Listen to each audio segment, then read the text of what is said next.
What if I told you that the largest military buildup in human history is happening right now, and most of the world isn't even paying attention? What if you knew that in the middle of China's remote deserts, full-sized replicas of American aircraft carriers and Taiwan's presidential palace are being bombed in military exercises? And what if I told you that China may have just built a revolutionary naval system so advanced, it could turn the fantasy of a full-scale invasion of Taiwan into a terrifyingly real possibility? This isn't fiction. It's a chilling modern military development that's quietly unfolding under our radar. Let's dive into the terrifying mechanics of China's Taiwan invasion plan, and why it could change the balance of global power forever. In early January 2025, a satellite captured something unusual over the Chinese city of Guangga, a massive industrial center on the southern coast. At first glance, it seemed like any other shipyard.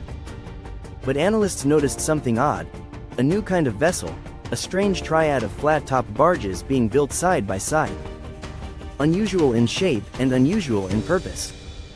Speculation began swirling. Were these merely new civilian transports?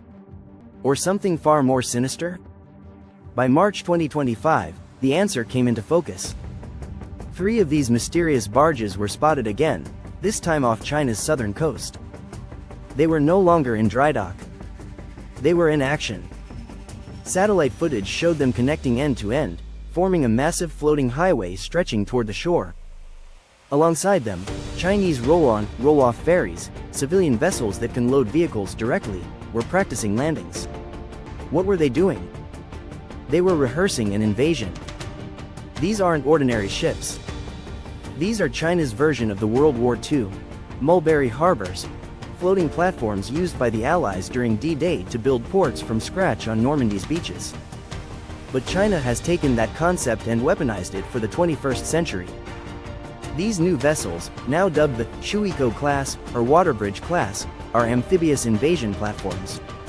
Giant mobile ports, designed not just to land troops, but to carry the heavy equipment necessary for a full-scale occupation: tanks, armored vehicles, supplies, and fuel.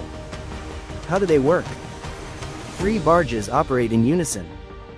The smallest barge goes in front, the medium one in the center, and the largest at the rear. Each barge is equipped with retractable legs that anchor to the seafloor, lifting them above the water like miniature offshore oil rigs. Once stabilized, telescopic towers extend bridges from barge to barge, forming a floating causeway nearly a kilometer long. This bridge can support the weight of tanks and armored battalions, meaning an entire force could drive directly from a ferry to the beach. No need for ports, no need for docks. And that's exactly the point. Taiwan has long benefited from natural defenses. The Taiwan Strait is treacherous, and the island's coastline is ringed with coral reefs. Only 14 beaches are suitable for amphibious landings, and all of them, called the Red Beaches, are heavily fortified. But China's new Shuikou barges change the rules. They allow the PLA to land troops and vehicles on previously inaccessible stretches of coast. Analysts estimate they open up an additional 40 beachheads across Taiwan. That's a staggering increase in options. Imagine defending 14 beaches. Now imagine trying to defend 54.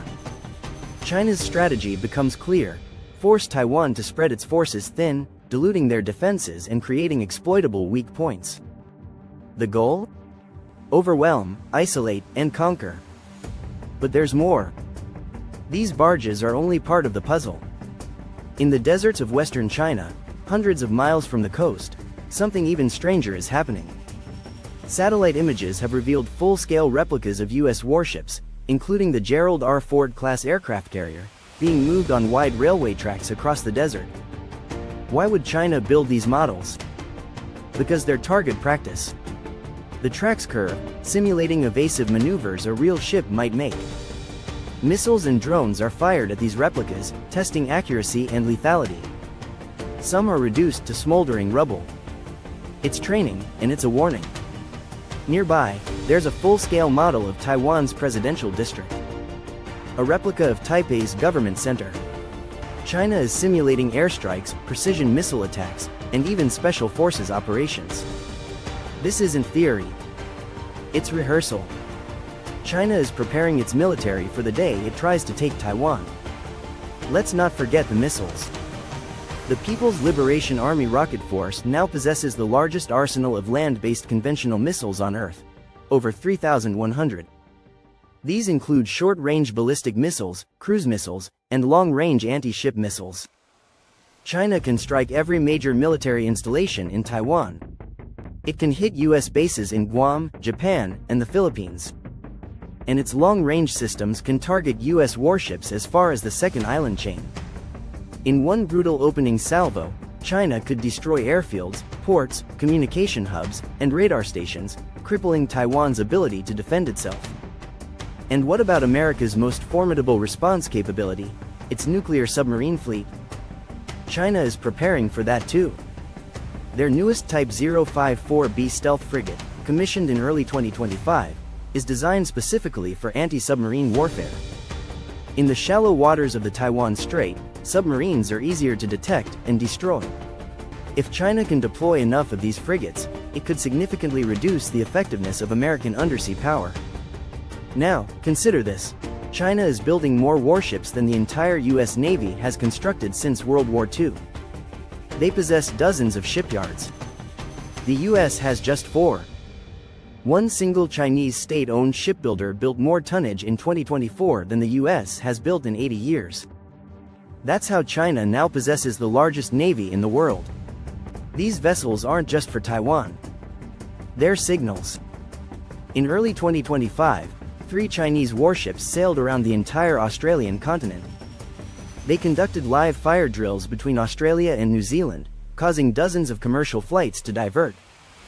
They even approached within 170 nautical miles of Perth, after a US submarine visited a nearby base.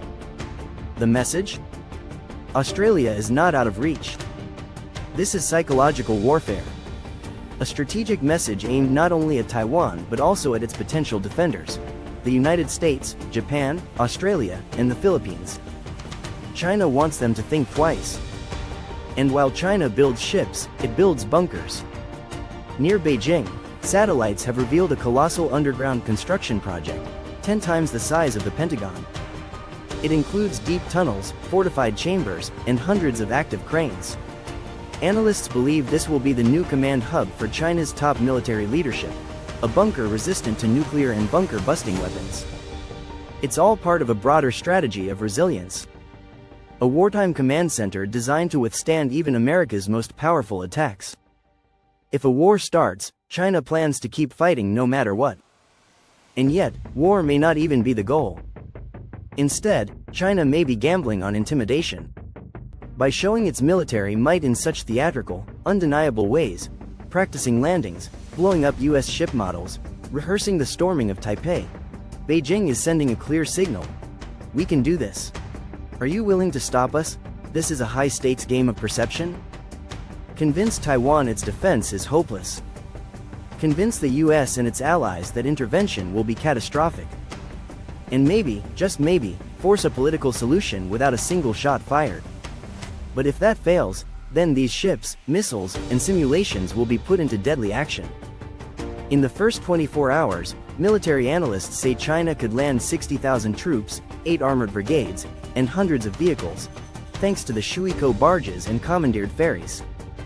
They could seize key cities, disable Taiwan's defenses, and establish a beachhead too strong to dislodge.